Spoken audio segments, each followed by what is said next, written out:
Hello everyone, কেমন আছেন? আমি ভালো আছি।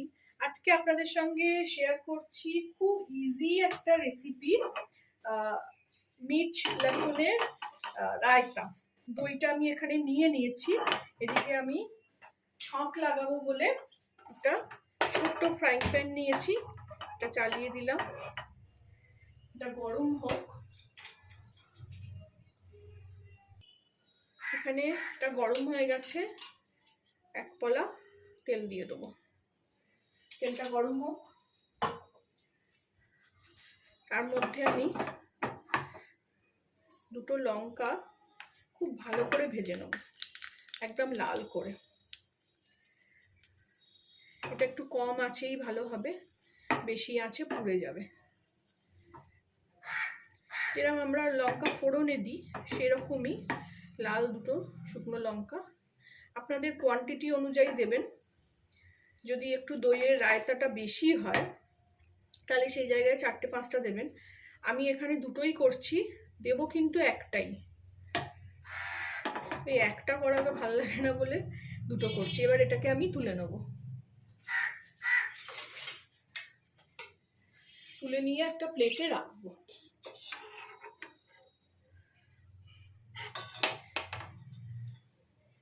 এইবার এর মধ্যে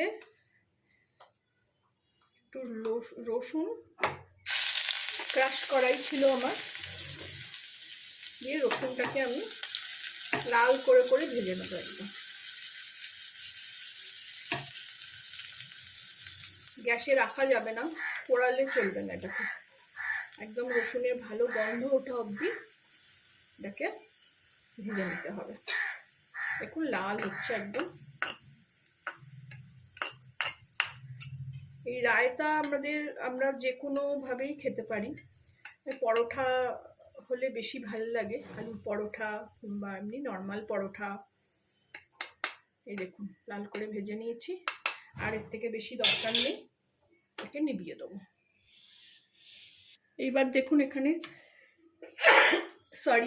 দই নিয়ে নিয়েছি,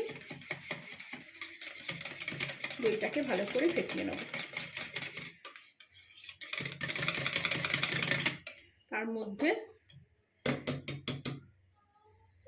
এই রসুনটা তুলে দিয়ে দেবো।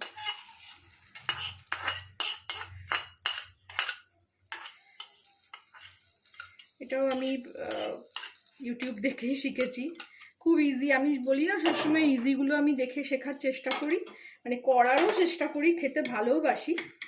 একদম কড়কড়ে হয়ে গেছে। আর এখানে আমি একটা লঙ্কা নেবো, একটা লঙ্কা রেখে দেবো। এটাকে একটু হাতে এরকমভাবে ক্রাশ করে নেব, যেরকম আমরা ভর্তা বানাতে গেলে করি, করে এটার মধ্যে দিয়ে দেবো।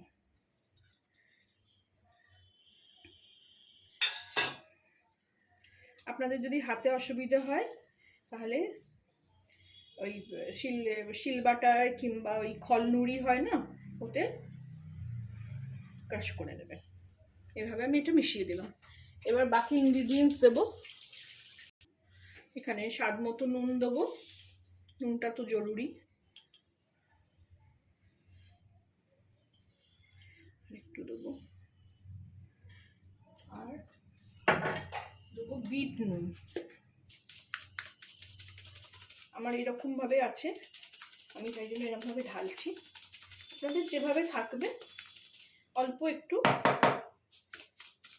আসলে এইসব নুন না এখন একটু বর্ষাকালে জমে যায়। আর একটা জিনিস আমি দেব, যেটা কুনাল কাপুর দেয়নি, একটুখানি চিনি দেবো, তাতে টেস্টটা আরো বেশি হবে। কারণ বেশি টক হলে খেতে ভাল লাগে না আমাদের। আপনারা যারা টক খেতে পারবেন তারা চিনিটা আর মেশাবেন না। আর একটা জিনিস দেওয়ার কথা বলেছিল, ধনে পাতা। আজকে আমার কাছে ধনে পাতা আর নেই, তো ধনে পাতা না দিলেও চলবে, থাকলে দেবেন, না থাকলে দেবেন না। তৈরি হয়ে গেল আমাদের লসুনি মির্চ রায়তা। আপনারাও বানাবেন, খাবেন, আমাকে জানাবেন কেমন লাগলো। ভালো লাগলে আমার চ্যানেলটাকে একটা লাইক, শেয়ার অ্যান্ড সাবস্ক্রাইব করে দেবেন। Thank you for watching.